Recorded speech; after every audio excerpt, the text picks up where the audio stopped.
This is the War Room Roundtable podcast, the show that takes you around the world to share interviews with some of the most successful and relevant businessmen and women on the planet. Hear their stories and get the most important business lessons they've learned on the road to success, and get exclusive advice on how to implement their successes into your life and business. The War Room Roundtable is brought to you by your hosts, Jason Miller, CEO of Strategic Advisor Board, and Phillip Lanos, CEO of Own the Rhythm, and former podcast host for Entrepreneur and Inc. magazine.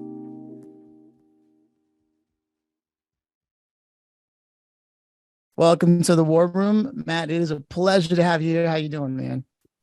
Doing excellent. Thank you for you guys for having me on. Really excited to be here. Yeah, man. We like to kick things off on this show with sort of like, we like to know your origin story in the sense of like, do you come from a family of entrepreneurs, or what kind of working life was around you when you were growing up?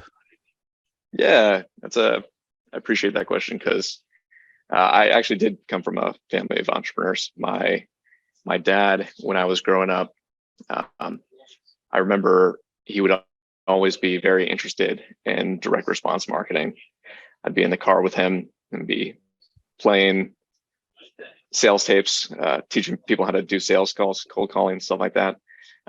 When I was a teenager, I just remember he always wanted to start his own business, and there was a lot of attempts and failures, starting with things like USANA. I don't know if you guys knew that, like vitamin, kind of like, it was like the Herbalife before Herbalife, basically. Okay. And so he did that for a while. Him and my stepmom had a candle making business from their kitchen. Remember them making candles?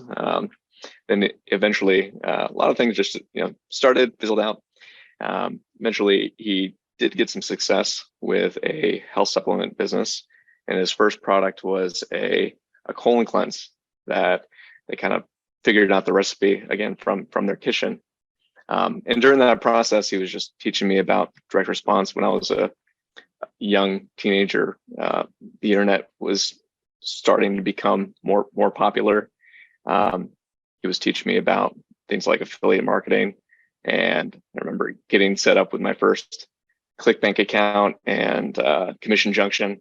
I'm not sure if they're still around, but just setting up blogs and things like that, learning about direct response, online business from that. It was funny, his health supplement company, the colon cleanse he launched, and became successful because the launch copy for it was actually written by Gary Halbert. He met Gary at an event, the late great Gary Halbert, and Gary wrote this promotion about the secret behind the oldest man in the world. They uncovered his body. He allegedly lived to like 120 something, and they found he had the colon of like a man in his young 20s, right? And that was the hook and the lead, and it did really well, and that kind of started his business, and it's what led me to want to pursue copywriting more, learning about becoming a good writer and using that to sell and create good offers. So yeah, that's how I got into entrepreneurship. Just watching my dad, watching him have a lot of failures, was actually very fortunate, because it gave me the confidence that if I started something, that like, even if there were bumps along the way, if I screwed a few things up, I could still, with some persistence, figure it out. And when you get older, you kind of realize, like you see your parents for who they are, and like, oh, my dad, if he can do it, I feel more confident, like I could do it too. So it was very helpful. That is literally the spirit of the show, is building an entire library of that exact perspective that you just highlighted. And I love that story, because I had an uncle that I grew up with, who I remember a long time ago, I was interested in, hip hop and, music and all that. And I was more the entertainer, but he kept trying to tell me, no matter what you're trying to do, you have to start looking at online and what you can do with it. And he would try to tell me about affiliate marketing and all these things. I'm like, yeah. He's like, SEO, I'm telling you. I'm like, no, I'm okay. I'm going to be on stage. sure enough, it wasn't until years later I moved to New York and I realized, oh, there's a lot of advertising. And then I started realizing how big the world really is. But I love that story specifically because it correlates to the work that you're doing now effortlessly. Sometimes you'll hear people like, yeah, I grew up in entrepreneurship families, and then they go and do something completely different, but still entrepreneurial. So it's really cool that you stepped into that. And now I have here an odd fact. You a third time presidential candidate. Can you sort of tell me about what this means in my notes? Yeah. As a copywriter, actually, let me move over real quick. But one of the clients that I've gotten to work with was Ron Paul. So Ron Paul ran for Oh yeah, president three yeah. times, and when I got my start writing copy, it was working for Agora, and so they're a financial publishing company. So before I was in the business I am now, I was working at Agora writing financial copy, and one of Ron Paul was actually the spokesperson for the business I was working at the time. And so I got to write some copy for him, which was very exciting as someone who kind of grew up very libertarian leaning. And actually, like I campaigned for Ron Paul as a kid. So came full circle that I ended up working for a business where we had him as a spokesperson. I got to write some copy for him as well. That's epic, man. I mean, that's how you do it. You just keep following the path and watching it unfold. Now, before we go any further, I want to check in with Jason. Now he's had some time to listen in on what you talked about and your journey. I'm sure he has insights on it. Yeah, it's really cool because I grew up like most entrepreneurs have like if they grew up in it, it's the same narrative, right? For me, it was just a farm, and my mom and dad, my mom ran all the businesses in town. And so I got exposed to the, because she was in all the businesses, used clothes, restaurant, back in the old VHS tape days, right? She ran a video store that then went to CD. And then from there, well, that whole thing kind of died off after that. But just experiencing that as a kid, right? I think, it almost gives you a little bit of an unfair advantage, right?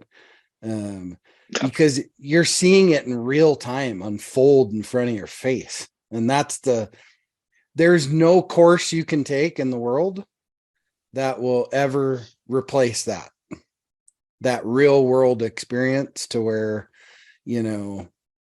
you're getting it live. Now, does most of that stuff apply today? Probably not really, but that's not the point.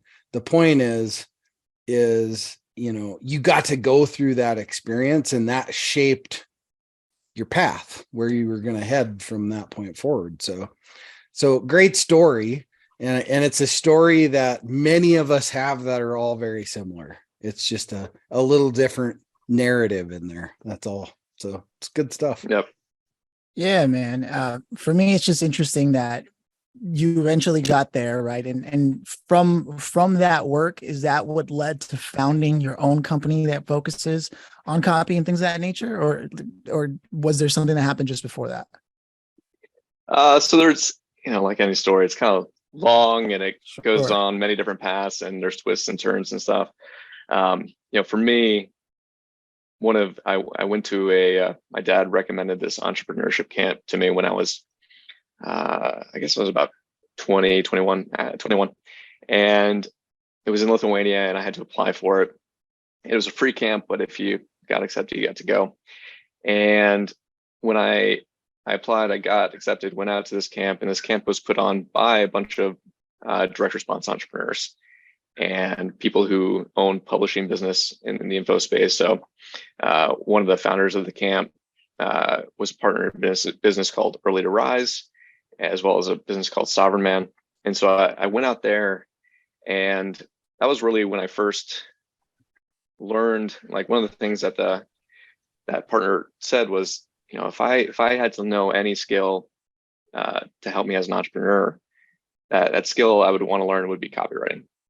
Being able to understand big ideas and persuasive writing, and copy is really the lifeblood of successful direct response businesses, whether you're writing Facebook ads, whether you're writing webinars, whether you're writing sales letters, just the emails that you write to talk to your audience. And so that really stuck with me and made me really want to learn that as a craft. And so what happened was, after I went to that camp, that partner ended up becoming the CEO of Stansberry Research, which was one of the biggest companies within Agora. And so I had heard about the copywriters at that company and just the success that they had. And so for me, I realized like entrepreneurship was where I wanted to get, but to get there, I still needed to get some skills. And so I reached out to that partner, got my foot in the door, actually started in customer service, just to get my opportunity in the business, right? Worked in there for 6 months and I would hound the copywriters and try to learn all I could from them. I would nag my boss and be like, hey, can I go sit in on copy review? And just getting any opportunity I could to get more exposure to it. And so finally, 6 months into it, they finally were hiring a big class of copywriters. And I was lucky enough to get accepted to join their team and got to really learn from some of the best. And the copy chief at the time, who's still a partner in that business, is, what I believe the greatest financial copywriter on the planet. And so getting to learn from him, Mike Palmer, who wrote a really famous package called The End of America, and still writes to this day, even though he has like more money than any copywriter I've ever known. And that includes some like really, really, really wealthy copywriters. Just learning the craft from them gave me the skills and confidence. And one thing that Mike said to me was like, hey, you spend 2 to 3 years here and you're never going to have to worry about finding a job again. And he was right. And getting that opportunity and learning the skill of copywriting from real practitioners who are masters in their craft. And it's the type of thing where, copy is not something you never truly master. You're always learning, you're always improving, getting better, adding new wrinkles to your game. But learning from them, it was something that I was able to then take after I left the company and turn into my own business. I started freelancing for a while, but I also started taking on coaching clients who wanted to learn more about copy. I created a copywriting course. I was, had a personal brand around copywriting and built an email list around copywriting. And so that's what, that was really my first, I had little attempts at having my own business before that, but that was my first real success, was being able to creating my own offer and building a list, building a following, leveraging the consulting work I was doing for companies, and then using that as content to help teach other people about advertising and marketing. And then also using that as like the synergy where I would take my copywriting students and connect them with the clients I was working with as, to help kind of scale an agency of sorts. So that's kind of how I got into actual applied entrepreneurship and doing it myself before I ended up where I am today. The one thing I'll tell you about copywriting that I know, I'm not good at it. Right? Because it's like anything else, it's a skill, right? And it has to be practice. It has to be, you have to do it. It's a different voice. I can't write in that voice. My brain doesn't operate that way. I think your brain has to be switched to something different to be able to write copy. And it's a special thing. Especially offer copy, even website copy. Oh my God, you try to do it yourself and then you hire somebody and they just go like, wow, you're an idiot. Right. And you thought that was going to work. Right. So it's, if you want to be good at writing copy, you got to study it. Right. If you want to be good at hitting a target from 1,000 yards away, you got to go shoot. Right. It's all the same thing. And the beauty behind that is, I've met a lot of copywriters, but I've only met a few really good copywriters. Like that could just blow your brains out, right? I mean, from with 1,000 yards away. yeah, I mean, they're like the wordsmith sniper, man. I mean, so anyway, it's just, I thought that was important to note that because it is. Yeah. Yeah, and for me, what I love about this is like we had talked a little bit briefly before we started recording, and a lot of the work I do, I say content strategy because when I tell people personal branding, their eyes glaze over like it's not relevant, and yet your story shows the case that you built an entire ecosystem around the idea that copywriting was how success was found, how you like even your company strategic profits, right? When I look at the name, I immediately think, yeah, knowing what I know about what you're telling me with your business and your journey, you got to be in the business of money no matter what business you're in, right? Like that's every entrepreneur knows that. But it's cool to hear that copywriting is the sword you chose, to go to battle with, and how that works. Because a lot of people think that they can just say the boilerplate thing on their website, the boilerplate thing on their YouTube channel videos, on their social media XYZ videos, even their posts. They think, I'll just do something different today, as opposed to being targeted, being specific, being intentional, and being punchy and being fun, right? All the things that are important in copywriting. I did enough study of it that for me, it enhanced the way that I run conversations. A lot of the way that I'm trying to run a conversation and control the tone has a lot to do with the same principles, the fundamental principles of copywriting. Mm-hmm. And so for me, that's why I love your story so much, because of how much of a case study it is for the value of this work that many people go, I guess, no, I mean, I already have content, or I already have this. Yeah, but was it built strategically? Right? Was it developed strategically? Do you have the points that you're trying to hit, the people you're trying to get to? The list goes on. So, Matt, because we don't have so much time, and I do want to get to the latter half of what we have to do. But before we get there, just because it would be a missed opportunity if I didn't ask someone who's been in the game as long as you have, what are your thoughts on the way AI tools are shaping an industry like yours with copywriting and things of that nature?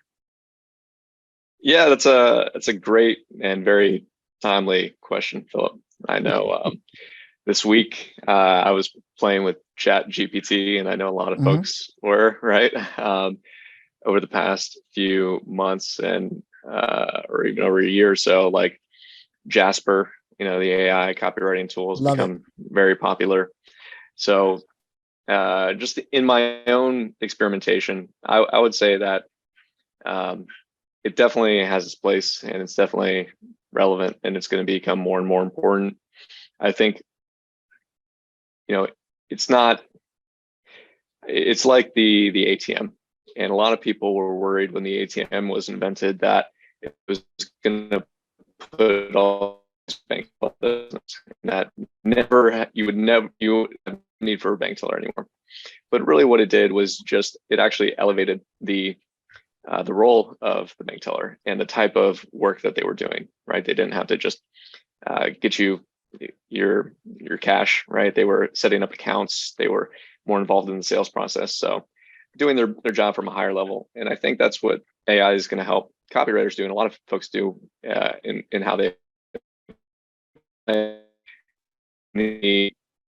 experimentation I've done with some of the AI and those tools, it's been helpful to do research, and really give you prompts and this you can use in your like summer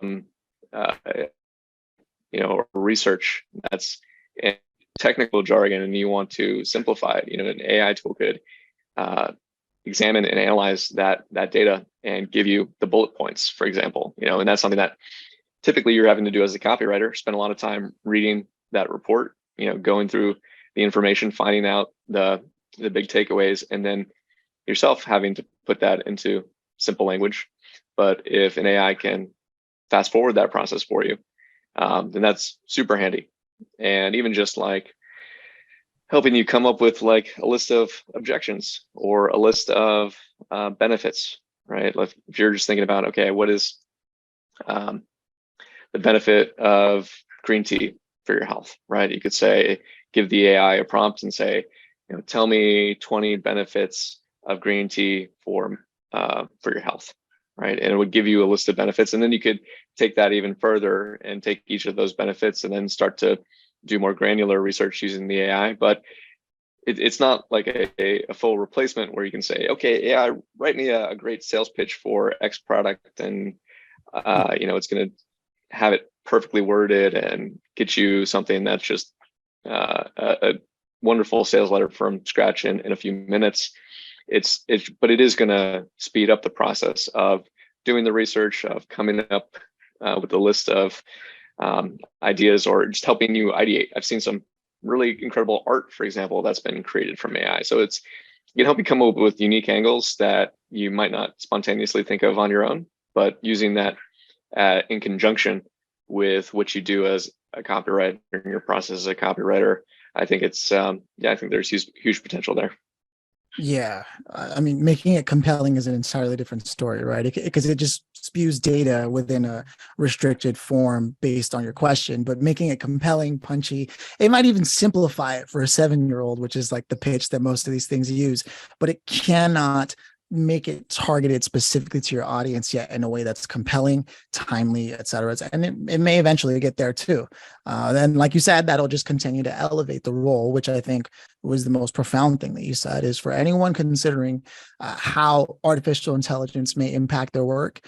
If a lot of the work that you've done is, for lack of a better term, grunt work, $14 an hour work, if you will, and you didn't take a more elevated approach to your craft, then you may want to start considering it now. But otherwise, it's like you so aptly said, just realize that all it's going to do is continue to push us further away from that 80% of stuff that needs to get done, but doesn't necessarily deliver the results like that 20% does. And it'll allow us to live in that 20% a lot more holistically, if we're going to borrow the Pareto principle to sort of make a metaphor out of things. And I love that. So with that said, because we are going to be wrapping things up now, I do want to take a quick break, give a shout out to Terry Foster with Scale with Social Selling. If you're looking to lead gen and you want to fill your calendar with things and people that are actually relevant to what you're trying to do and who you're trying to talk to, you can either try to figure it out yourself or work with somebody that's optimally created a solution that will help make sure the only things on your calendar are the people that are actually relevant and the things that are actually relevant to whatever degree you're interested in. So if that's something you want to do, go to try.scalewithsocialsellingsystem.com. It's a mouthful, but I'll say it one more time, try.scalewithsocialsellingSystem.com, and let them know the War Room sent you, and they'll give you 20% off. Now, with that said, Matt, where can people connect with you, get in touch with you, and what's the call to action there? Yeah, absolutely. So I'm on LinkedIn if you want to search for me there, Matt Rizvi. Also, the company, my business that I run with Rich Sheffrin, who's my partner, it's strategicprofits.com.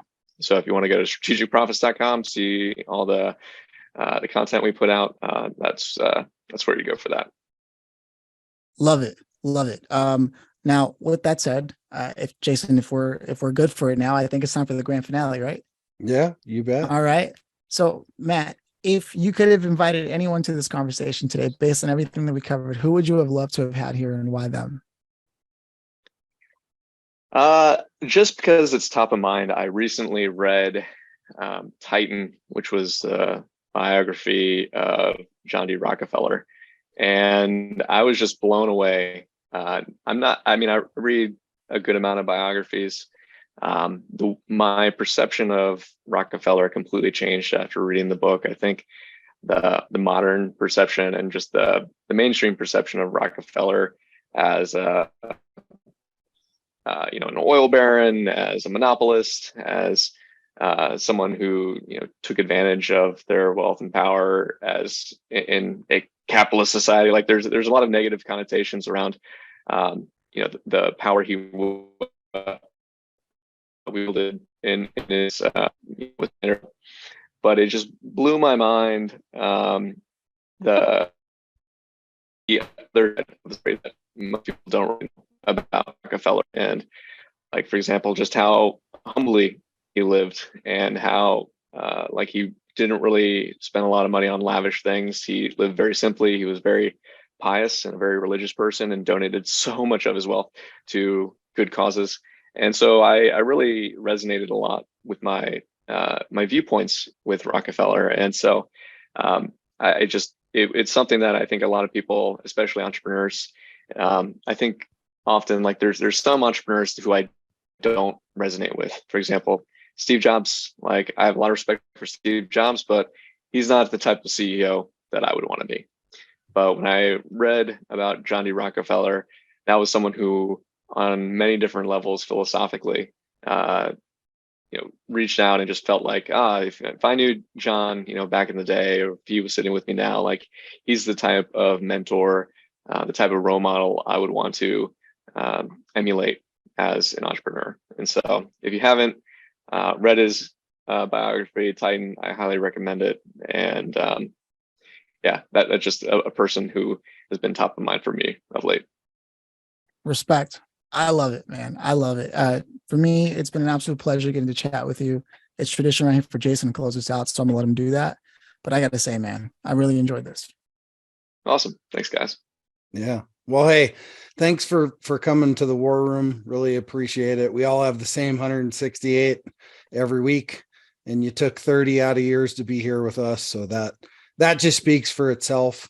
And as business owners, we got to make time to create these pieces of generational knowledge, right? That's the whole point, right? Because you take a young 21-year-old coming up in business today, and if they would go back to episode 1 of this and come all the way to today, all those arrows would have been missed. And now you got to stop an arrow today too, brother. So there you go. Thanks for being awesome. Here. Appreciate it, guys. All right. Thank you so much. Cheers.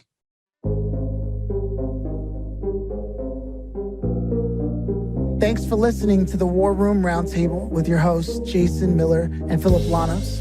Please leave your feedback and visit strategicadvisorboard.com to get the latest and greatest business advisement on the planet. Follow us on social media for updates, and always remember, if you can dream it and believe it, then you can go achieve it.